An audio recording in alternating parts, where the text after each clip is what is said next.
Hollywood executives have fingers crossed for a bump at the box office. That's after audience numbers fizzled over the long 4th of July weekend. Our film critic is here to talk about what's ahead this summer and more. Good to have you back here, Eric. Thank you. Before we get to all of that, let's take a look at what happened at the box office last weekend. Starting with Transformers. Okay. 37 million. Yeah, 64% drop. Not good. Huge disappointment. Tammy, 21 million. 22 Jump Street, 9.8. Deliver Us from Evil, 9.7. And How to Train Your Dragon 2 at $8.9 million. It was just a slow weekend at the box office. This is a slow week in the U.S.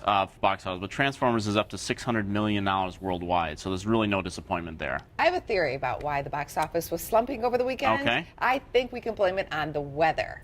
Well, I think everybody was out enjoying the weather. I think everyone because we were looks cooped up off winter. I think everyone looks for an excuse. It could be the weather, it could be the World Cup, hurricanes, and all these kind of things play into factors. Maybe it's just people are just not so inspired to go see the same old stuff over and over again. Well, maybe this weekend would be more inspiring because coming up, what could be a blockbuster, yes. Dawn of the Planet of the Apes.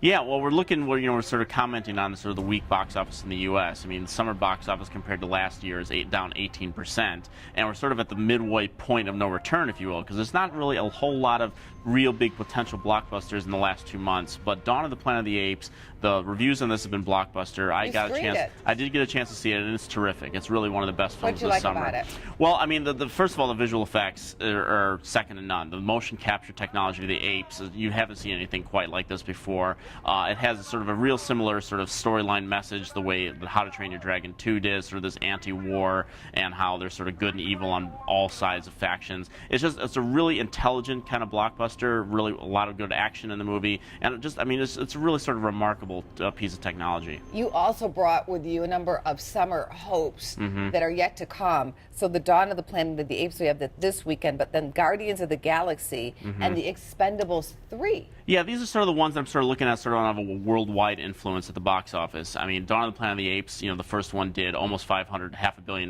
worldwide, so I think this one could do about that. Guardians of the Galaxy is sort of an anomaly this summer. A lot of the fans are really anticipating this film. I don't know if it's going to sort of reach out beyond the people who are really familiar with the comics. It's very possible, but it's not going to be one of the sort of the top blockbusters of the year. And then Expendables 3, done about 280, 300 million worldwide, and has every action star imaginable in it, so that could do pretty well worldwide. But other than that, I'm looking at next week's Sex Tape opens. I think that could be a sleeper hit in the U.S., maybe $100 million there. And Lucy is being very well promoted right now by Universal. Scarlett Johansson is sort of the super assassin. I think that could do very well as well. But other than that, there's not a lot to look forward to at the box office as far as Hollywood is concerned. Moviegoers might find some good stuff, but Hollywood is not going to be, down about $1 billion this year. Thanks for coming on the show, Eric. Thank you.